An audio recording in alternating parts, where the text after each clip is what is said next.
돈이라는 게 참 무섭습니다. 30년을 함께 웃고 울며 살아온 가족을 하루아침에 남보다 못한 원수로 만드니 말입니다. 특히나 그 배신이 가장 믿었던 남편과 하나뿐인 친동생으로부터 시작되었다면 그 심정이 어떠하겠습니까? 안녕하세요. 우리네 고단한 인생사, 그 억울함을 명쾌하게 풀어드리는 세상 모든 판결 세모판입니다. 이야기는 1979년 어느 겨울날로 거슬러 올라갑니다. 당시 사실혼 관계였던 한 부부가 있었습니다. 남편은 법적으로는 따로 아내가 있는 복잡한 사정이었지만 이들 부부는 금슬이 좋았죠. 다만 아이가 생기지 않는 것이 유일한 슬픔이었습니다. 그러던 어느 날 남편이 품에 작은 아이를 안고 들어옵니다. 여보, 이 아이 좀 봐요. 부모를 잃고 홀로 남겨진 가여운 피덩이라오. 우리가 이 아이의 부모가 되어주면 어떻겠소?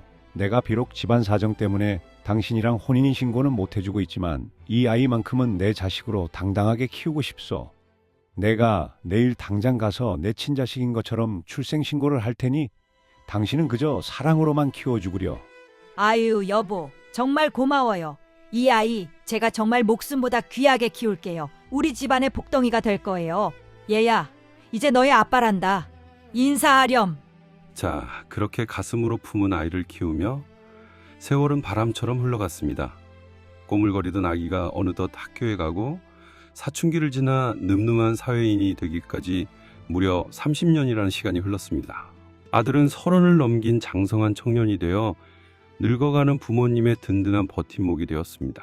그런데 이 행복한 가정에 균열이 생기기 시작한 건 역설적이게도 어머니의 재산이 늘어나면서부터였습니다.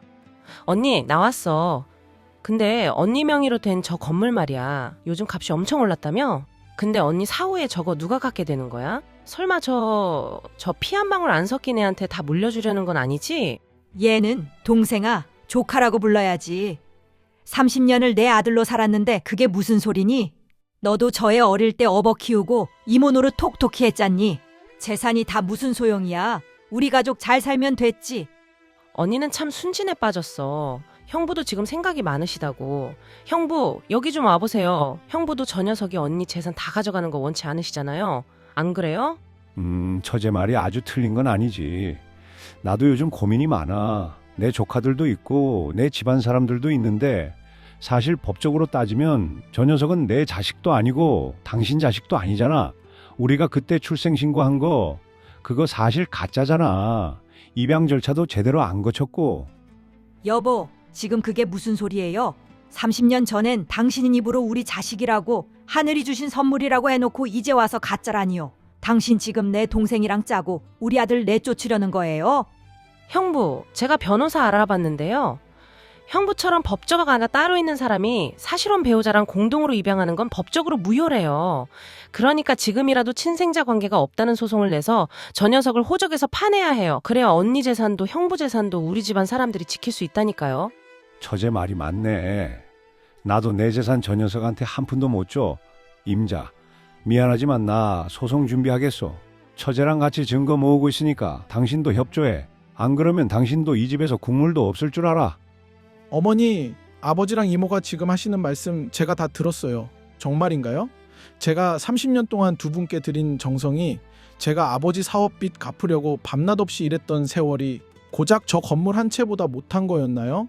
아버지, 말씀 좀 해보세요.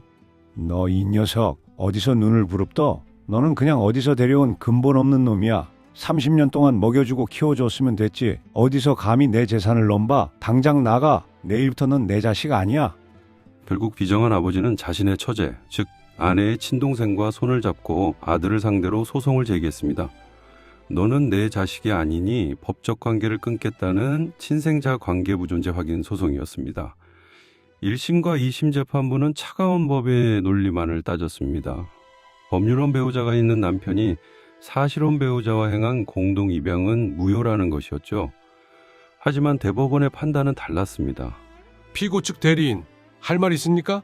원고 측은 원고인 남편뿐만 아니라 사실혼 아내의 동생인 처제까지 나서서 이 입양이 무효라고 주장하고 있습니다. 존경하는 재판장님, 이것은 법률의 탈을 쓴 배륜입니다. 30년을 아들로 키워온 아버지가 그리고 언니의 재산을 탐낸 동생이 한 사람의 인생을 통째로 부정하고 있습니다. 비록 서류상으로는 부족함이 있었을지 모르나 이들은 실질적인 부모 자식입니다. 30년의 세월이 그 증거입니다. 하지만 우리 민법은 엄격합니다.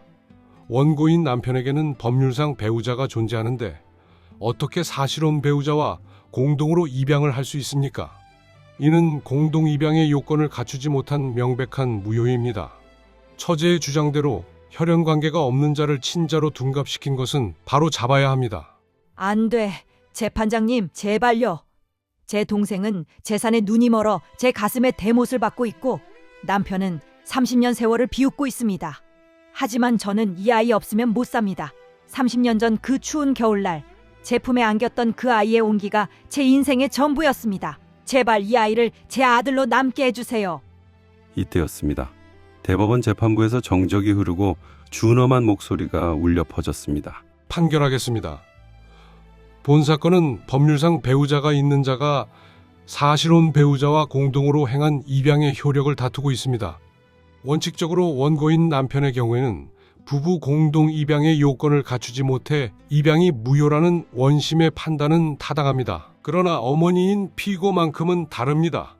입양은 각 당사자 사이의 개별적인 법률 행위입니다. 어머니는 당시 독신 상태나 다름없었으며 아이를 자신의 자식으로 받아들여 30년간 헌신적으로 키웠습니다. 공동 입양이 무효라고 해서 어머니 한 사람의 입양 의사까지 무효가 되는 것은 아닙니다. 특히 원고인 남편과 처제가 오로지 재산상의 이익을 위해 30년이라는 장구한 세월 동안 형성된 가족의 실질을 파괴하려는 것은 법의 정의에 반합니다. 따라서 대법원은 원심 판결 중 어머니와 아들 사이의 관계를 무효라고 본 부분을 파기합니다. 어머니는 당시 친생자 출생 신고를 통해 입양의 실질적 요건을 모두 갖추었으므로 이는 어머니의 단독 입양으로서 유효합니다. 아들은 법적으로 어머니의 적법한 양자이며 그 누구도 이 전륜을 끊을 수 없습니다. 사건을 다시 심리하도록 서울고등법원에 환송합니다. 엄마, 들었어? 나 이제 엄마 아들 맞대. 법에서도 내가 엄마 아들이라고 해줬어. 이제 저 이모랑 아버지가 아무리 우리를 괴롭혀도 나는 영원히 엄마 아들이야. 그래, 내 아들아. 내 동생이 내 가슴을 찢어놓고 남편이 등을 돌려도 너만 있으면 된다. 법이 우리를 살렸구나. 정말 고맙다. 고맙습니다, 재판장님. 법이 참 우습게 됐구만. 언니 좋아하지 마. 형부랑 나랑은 아직 끝난 게 아니니까. 법적으로 형부랑은 남남이라잖아. 그 재산 우리가 어떻게든 다시 찾아올 거야. 당신들 정말 끝까지 추하네요. 재산, 그깟 돈 다 가져가세요. 하지만 당신들은 평생 외로움과 죄책감 속에서 살게 될 겁니다. 30년 세월을 돈 몇 푼에 팔아치운 당신들 곁에 누가 남겠어요. 우리는 법보다 더 단단한 마음으로 이어져 있으니 당신들 같은 사람은 죽었다 깨어나도 모를 행복을 우리끼리 누리며 살게요. 피 한 방울 섞이지 않았지만 30년이라는 세월은 그 어떤 혈연보다 진했습니다. 재산에 눈이 멀어 언니를 배신한 동생과 자신의 돈을 지키려 아들을 버린 남편. 그들의 비정한 시도는 결국 대법원의 지혜로운 판결 앞에 멈춰섰습니다. 여러분, 가족은 피로만 맺어지는 것이 아닙니다. 함께 웃고 울며 쌓아올린 그 시간이 진짜 가족을 만드는 법입니다. 법은 때로 차갑지만 진실한 사랑과 헌신 앞에서는 따뜻한 정의의 편에 선다는 것을 오늘 판결이 보여주고 있습니다. 오늘도 정직하게 사시는 여러분을 응원합니다. 세상 모든 판결 세모판이었어요. 구독과 좋아요로 함께 해주세요. 감사합니다.